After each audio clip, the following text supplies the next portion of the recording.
வெற்றி தான் ஒரு விசுவாசி மிகப்பெரிய மேன்மை.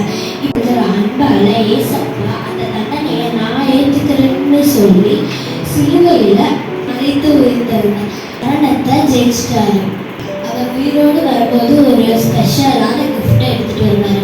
அது 28 சொல்லியிருக்கு, நான் அவைகளுக்கு நித்திய ஜீவனை கொடுக்கிறேன், அவைகள் ஒருபோதும் கெட்டு போவதில்லை, அவைகளை என் கையில் இருந்து பறித்து கொள்வதும் இல்லை. அப்ப நம்மளை ஏசப்பா கிட்ட இருந்து யாராலையும் பிரிக்க முடியாது.